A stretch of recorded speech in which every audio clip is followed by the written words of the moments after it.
Welcome back, everyone. I'm sorry for making y'all wait on some new content, but recently I've been preparing for some big trips and projects related to the channel. Not to mention, the weather for the past couple of weeks has been brutal. The water temperature has dropped significantly in a short period of time, and the fishing, well, let's just say it can be a little frustrating.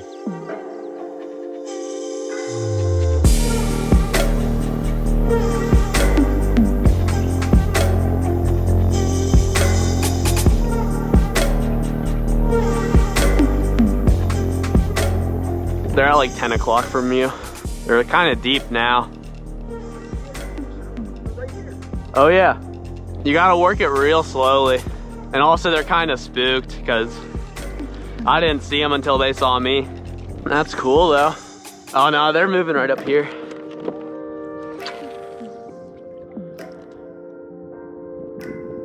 Oh, that was a big fish. Shoot, look at these guys. They're moving really quick, which shows that they're pretty spooked. There's so many of them though. Oh yeah, they're all right here, dude. Oh my God, I'm right on top of them.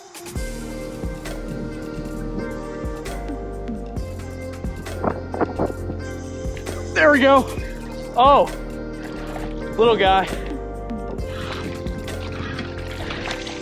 Red. Dude, I was looking, oh my God, dude. Dude, there's so many right here. Dude, I didn't mean to get this close to them. Dude, I thought I was gonna set the hook into a giant. Oh, worst cast of all time right there. Gosh, man. Oh, what's up, fish? He's gonna spook. There's no way he doesn't spook.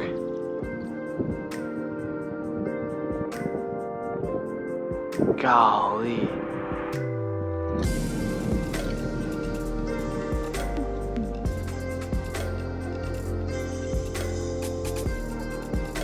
Dude. Look at all these fish. There's so many, it's just...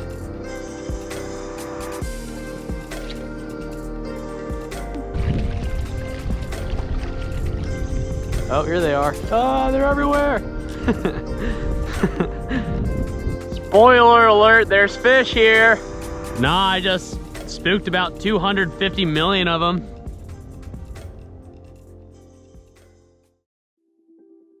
That pretty much sums up my strike missions within the past few weeks. However, the slow fishing has given me the time to think about how I can diversify my content a little bit. A huge part of fishing for me, and probably all anglers, is having the time to observe and appreciate the abundance of life in every aquatic habitat. So I figured it would be interesting if I started creating some wildlife-based videos for y'all. Now, the stars aligned perfectly because my friend Parker looped me in on an opportunity to help out with a study that involved surveying all of the wildlife on a beautiful cypress swamp and pine forest.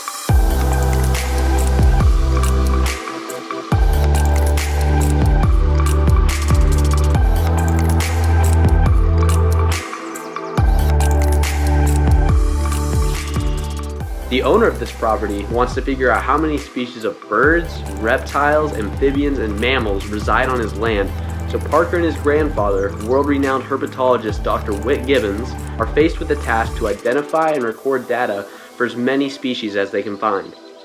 So join us as we explore these rich, pristine ecosystems and track down the bountiful organisms that make these habitats their home.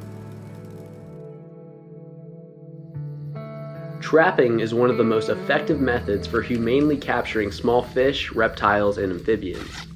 These traps have two guide funnels that lead into the interior. When setting them, it is very important to be aware of the tidal influence or other factors that can affect the water level of a trapping site.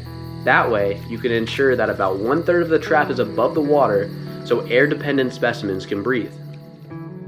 You also do not want the traps to become beached, because that would kill any fish or aquatic amphibians that may have found their way inside.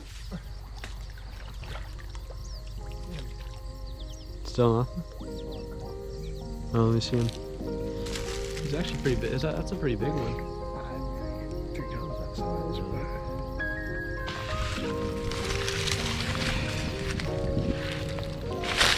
I think we got a snail, but that's it. Not. I already don't feel my hands. Second catch of the day, little snail. Heck yeah, dude. There are some challenges to trapping, including competition with some of the locals. Otters and raccoons have mastered the art of reaching into our traps and stealing the cat food bait. Oh, that's so crazy, yeah. An otter totally just...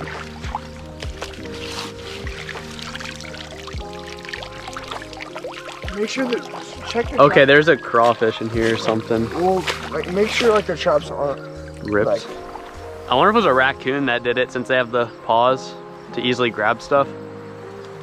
Or I guess otters kind of use their paws like hands too. So it could have been either a raccoon or an otter. we'll have to go back to my car so I have more bait in the car. Okay, well let's see the other ones and see if they have the same issue.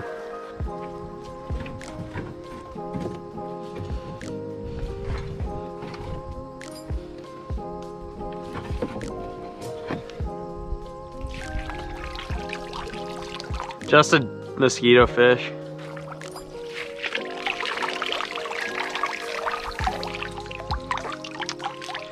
Nothing there. Oh baby, we got an eel or... Let's go. You think it's an eel and not an eel? I think so. Well, I have no clue, honestly.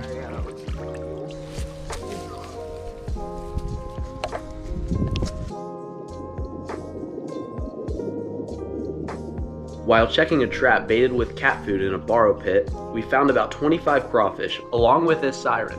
There are two common species of siren in the southeast, the lesser and the greater. At adulthood, they can be easily distinguished simply because the greater siren is much larger. However, when they're younger, the only way to tell them apart is by the number of costal grooves on their bodies. And of course, we can't forget about this polite, poised American bullfrog, which is also a new confirmed species for the property. While hiking along the Cypress swamp, Dr. Gibbons noticed this beautiful red-bellied water snake cruising through the leaf litter. This is one of the 4 common water snake species in South Carolina, and all of them are non-venomous. Snakes were not our only finds while hiking. Dwarf salamanders and squirrel tree frogs were quite prevalent as well, especially under logs within 30 feet from the bank. However, there was one catch in particular that stood out from the rest.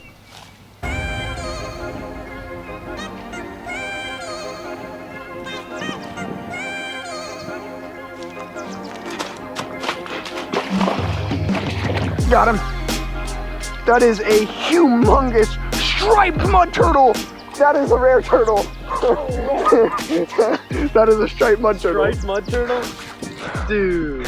That's one thing I was really hoping we would have out here, and we got it. That is an enormous one. No way. Too. That's insane. Wow. Look at that. That is awesome. I'll hold on to him and get DNA samples from it. Oh, really? Yeah, there's a... Wait, what makes him a striped mud turtle? Look at his nose. See the stripes on his nose? On the very top between his eye and his nostril? Yeah. Eastern mud turtles don't have that. Oh, cool. Down in Florida, the same species will have 3 stripes down their back. Oh, okay. But up in the northern parts of the range... Is it like a subspecies or no? Yeah. Okay, I got you. The 3-striped mud turtle, and these are just striped. I got you. Like Parker said, this is the striped mud turtle. Not to be confused with the more common eastern mud turtle. They can be identified by the stripe that runs past their eye. This feature is not found on eastern muds. Fire is crucial when it comes to keeping up with an extensive pine stand. Controlled burning is an effective and efficient method used to help eliminate vegetated congestion. Pine trees have adapted to become fireproof, so these burns are great ways to keep these habitats healthy. A lot has to be taken into account before a burn begins. The weather and the wind are closely monitored, and the amount of water found on a burn site is key as well. Once these elements are ideal, the backburn begins. A backburn is a low-temperature small fire that is used to outline a burn site. Its purpose is to use up all of the fuel along the perimeter so that the main burn cannot spread past its intended boundaries. It is a unique technique that is often referred to as fighting fire with fire. Once the backburn is complete, the main burn begins, and the views from above are remarkable.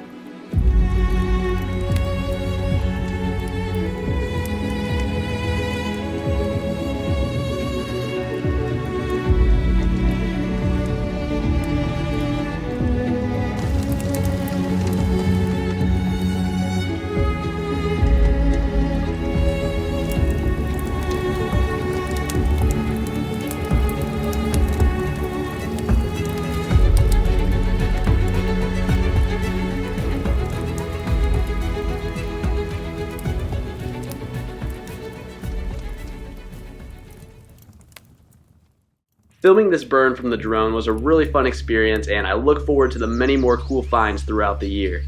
I hope you all enjoyed this different style of content. It was a blast to film, and it was also a nice change of pace for me because it allowed me to share some of my other passions besides fishing. Huge shout out to my man Parker for letting me tag along on this research project. If you are interested in reptiles, amphibians, and all things nature, be sure to check him out on Instagram. He has some incredible photos that I'm sure a lot of you guys would enjoy. And as always, y'all, tight lines, and I will catch you in the next video. Stay hooked.